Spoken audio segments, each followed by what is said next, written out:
नमस्कार छात्रों, आज एक बार फिर स्वागत है मेरे YouTube चैनल क्रिएटिव टीचर में। बच्चों, आज का विषय है कक्षा 8वीं के अंतर्गत शिष्यवृत्ति। शिष्यवृत्ति में बुद्धिमत्ता पर हमें लेंगे आज। बुद्धिमत्ता में प्रकरण है हमारा आज का। प्रकरण क्या है? आकलन। आकलन है। आकलन में देखिए, आकलन में कुल कितने प्रतिशत अंक प्रश्न पूछे जाते हैं? 10% भारांश होता है उसके ऊपर। उसमें कौन कौन से टॉपिक पर प्रश्न पूछे जाते हैं? देखिए ज़रा, सूचनाओं का पालन और भाषा ज्ञान और अंग्रेजी अक्षरमाला। बराबर। देखिए, तो इस तरह से सूचना तीनों पर प्रश्न पूछे जा रहे हैं 10% अंकों के लिए। तो सबसे पहले हम कौन सा लेंगे? सबसे पहले हम आज लेते हैं, देखिए, सूचनाओं का पालन। आकलन है। क्या करना है हमको? आकलन पर करना है। प्रश्न पढ़ना है, पढ़ने के पश्चात उसको आकलन करना है। भारत में कई धर्मों एवं जातियों के लोग रहते हैं, जिनके रहन सहन एवं आस्था में अंतर तो है, साथ ही उनकी भाषाएं भी अलग अलग हैं। इस वाक्य में 2 अक्षर वाले शब्दों की तुलना में 3 अक्षर वाले शब्द कितने अधिक हैं? प्रश्न ध्यान से पढ़िए फिर से। इस वाक्य में 2 अक्षर वाले शब्दों की तुलना में 3 अक्षर वाले शब्द कितने अधिक हैं? चलो चलते हैं, देखते हैं। देखिए, वाक्य क्या है? भारत में कई, पहले तो 2 अक्षर वाले निकाल लो। कई एक हो गया, धर्मों 2 एवं 3, फिर इधर देखिए लोग 4 एवं 5, और उसके साथ ही देखो 7, 6 शब्द हो गए। और है क्या इस वाक्य में? नहीं है। मतलब 2 अक्षर वाले शब्द कितने हो गए? 6 अक्षर हो गए। अब आइए 3 अक्षर, क्योंकि तुलना 2 और 3 में हुई है, इसलिए 3 अक्षर वाले गिनते हैं। भारत 1, जातियों 2, रहते 3, जिनके 4, रहन 5, सहन 6, आस्था 7, अंतर 8, उनकी 9, भाषाएं 10, अलग 11, और एक शब्द है अलग 12। तो देखिए, 2 अक्षर वाले कितने थे?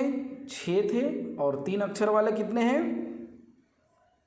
12 हैं। तो ऑप्शन आपके पास है, पहला 4, दूसरा 5, तीसरा 3, चौथा 6। तो सही उत्तर क्या होगा आपका? कितने अधिक हैं? 6 अधिक हैं। बराबर। देखिए, अभी अगला प्रश्न के ऊपर चलते हैं। अगला प्रश्न क्या है? प्रश्न दूसरा, साक्षी ने स्वयं की अभ्यास पुस्तिका में शास्त्र, अध्याहृत, ज्ञानामृत, क्लृप्ति एवं वसृंग इन गलत शब्दों को दुरुस्त किया। अब देखिए, प्रश्न क्या कह रहा है कि इस वाक्य में कुल कितने जोड़ाक्षर आए हैं? संयुक्ताक्षर, जिसको हम कहते हैं जोड़ाक्षर या संयुक्ताक्षर। कौन से वाक्य में? साक्षी ने स्वयं की अभ्यास पुस्तिका में शास्त्र, अध्ययन, ज्ञानामृत, क्लृप्ति एवं वसृंग इन गलत शब्दों को दुरुस्त किया। ये वाक्य है, और इस वाक्य में कुल कितने जोड़ाक्षर आए हैं ये आपको बताना है। तो चलो चलते हैं जोड़ाक्षर के ऊपर। देखिए, इधर जोड़ाक्षर क्या होते हैं? जिसमें आधा अक्षर जुड़ा हो वही अक्षर जोड़ाक्षर या संयुक्ताक्षर कहलाता है।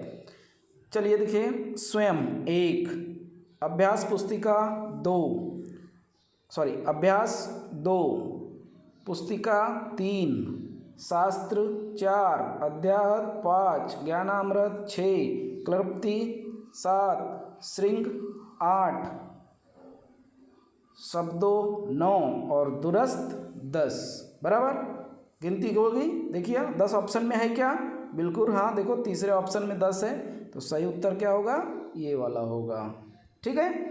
तो चलिए आगे बढ़ते हैं। अब आकलन में ही भाषा ज्ञान पर आधारित प्रश्न क्या है? देखिए, प्रश्न पहला, कुछ अक्षर दिए गए हैं यहाँ पर, उन अक्षरों को क्रम से लगाना है और अर्थपूर्ण शब्द तैयार करना है पहले। ठीक है, देखते हैं क्या है प्रश्न। देखो क्त, रन, जी, र, त, ये 5 अक्षर हैं।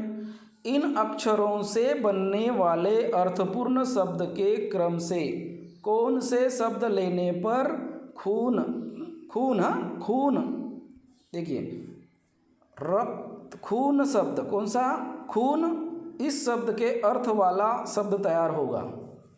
मतलब क्या कि ये जो 5 शब्द दिए गए हैं, ये और ये है ना, इनको मिलाने पर एक अक्षर बनता है। क्या बनता है, देखिए मैं लिख रहा हूँ यहाँ पर, रक्त,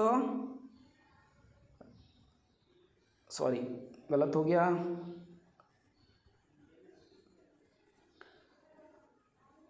देखिए फिर से, यहाँ देखिए रक्त, 1 2 3 4 5, इन 5 ही अक्षरों को मिलाने पर कौन सा अक्षर बनता है हमारे पास, देखिए रक्त, रंजीत, देखिए है ना, ये अक्षर बन गया, रक्त रंजित बन गया। जब रक्त रंजित बन गया तो क्या बोल रहा है अगला, कौन से शब्द लेने पर खून, इस शब्द के अर्थ वाला शब्द तैयार होगा। अभी इस शब्द में खून का अर्थ वाला शब्द ढूंढिए, रंजीत है क्या, तरंजित है क्या, नहीं, रक्त, हाँ रक्त मतलब खून होता है, बराबर। तो रक्त, तो यहाँ पर देखिए एक अक्षर है, जोड़ा अक्षर है, और ये एक अक्षर है दूसरा, तो ये एक पहला हो गया और ये दूसरा हो गया, बराबर। तो इस तरह से इसका जो सही उत्तर होगा, क्रम कौन सा होगा, पहला और दूसरा। ऑप्शन में पहला और दूसरा है क्या, हाँ देखिए इधर पहला ही है, पहला और दूसरा क्रम है, तो इसका सही उत्तर क्या होगा, ये उत्तर होगा। ठीक है, चलिए अगले इसके ऊपर चलते हैं। अगला टॉपिक क्या है, अक्षरमाला, आकलन में अंग्रेजी अक्षरमाला, है ना। अंग्रेजी अक्षरमाला में क्या है, अंग्रेजी अक्षरमाला में एक अक्षरमाला दी जाती है, उसके ऊपर आपको उसको पढ़कर, उसको समझकर आकलन करना पड़ता है। तो यहाँ पर देखिए प्रश्न पहला, देखिए प्रश्न पहला, अक्षरमाला दी गई है, B D B, P Q P, B D D, P Q D, P D B, D Q D B, ये एक अक्षरमाला दी गई है डी बी पी क्यू के साथ में। क्या करना है आपको, ऊपर दी गई अक्षरमाला के बीच में आए अक्षर के बाईं ओर से चौथे ओर, बाईं ओर से, यहाँ बाईं ओर से चौथी अक्षर से गिनती, बाएं ओर से चौथे अक्षर से गिनती करना है, बाएं ओर से चौथे अक्षर से गिनती करना है, और दाहिनी ओर से 7वां अक्षर कौन सा होगा। कहाँ से गिनती करना है, चौथे अक्षर से, मतलब इस अक्षर से गिनती करना है। इस अक्षर से गिनती करते हुए हम जाएंगे तो दाहिनी ओर से, मतलब ये हो गया आपका बायां ओर, ये बायां, और ये हो गया आपका दायां। तो बाईं ओर से 7वें पर कौन सा है, तो बाईं ओर से 7वें पर 1 2 3 4 5 6 7, देखिए ये हो गया आपका 7वां नंबर पे आ गया। दाहिनी ओर, तो दाहिनी ओर कौन सा आएगा, देखिए दाहिनी ओर, सॉरी देखिए क्या है, बाईं ओर से चौथे अक्षर से गिनती करना है ना, चौथे अक्षर से गिनती करना है, यहाँ से गिनती करना है। दाहिनी ओर से 7वां अक्षर कौन सा होगा, तो दाहिनी ओर से 7वां अक्षर कौन सा होगा, ठीक है। 1 2 3 4 5 6 7, तो इधर चाहे दाहिनी ओर से गिनो चाहे बाईं ओर से गिनो, कौन सा आ रहा है, ये आ रहा है। इधर से भी गिनो तो पी आ रहा है, और इधर से भी गिनो तो पी ही आ रहा है, तो सही उत्तर क्या होगा, पी होगा, ठीक है। चलो अगले प्रश्न के ऊपर चलते हैं। प्रश्न दूसरा, नीचे दिए गए शब्दों को वर्णमाला में सजाइए तथा उस संबंध को ज्ञात कीजिए जो वर्णमाला या शब्दकोश के तीसरे स्थान पर आएगा। अब इसको समझने के लिए आपको क्या समझना पड़ेगा? इसको समझने के लिए आपको वर्णमाला समझनी पड़ेगी, अंग्रेजी वर्णमाला, ए फर्स्ट सेकंड, है ना। तो देखिए पहला LACK, दूसरा LATER, तीसरा LAYER और चौथा LASER, बराबर। तो इसमें से शब्दकोश तीसरे स्थान पर कौन सा आएगा? देखिए LA सब में है, तो फिर LA सब में है तो देखिए सबसे पहले कौन सा आएगा? पहले पर तो आएगा C। देखिए क्यों C? क्योंकि C सबसे पहले, दूसरा अक्षर भी देखें तो दूसरा अक्षर भी A ही है, सब में A ही है। तीसरा अक्षर अगर हम बात करें तो तीसरा अक्षर में पहले अक्षर पहले नंबर पर कौन सा आएगा? LACK लैक आएगा, है ना। पहले नंबर पर कौन सा आएगा? ये पहला आएगा। क्यों? क्योंकि तीसरे पर देखो C है। अगर हम C को ध्यान में रखें तो उसके बाद देखो इधर T है, फिर Y है, फिर S है, तो ST, तो ये जो है लेज़र जो है वो दूसरे नंबर पर आ जाएगा। और ये जो तीसरा वाला जो है, ये जो तीसरा वाला है वो LATER लेटर जो है वह लेटर तीसरे नंबर पे आ जाएगा।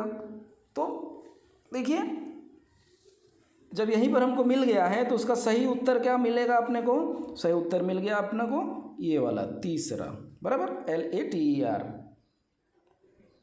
तो बच्चों इसी तरह से इन तीनों टॉपिक के ऊपर, तीनों प्रकार के ऊपर आधार पर आकलन से संबंधित परीक्षा में प्रश्न पूछे जाते हैं। आप शिष्यवृत्ति की परीक्षा की बुक निकालिए, उसमें इस तरह के बहुत सारे प्रश्न दिए गए हैं, आपको समझना है और उसे आपको हल करना है।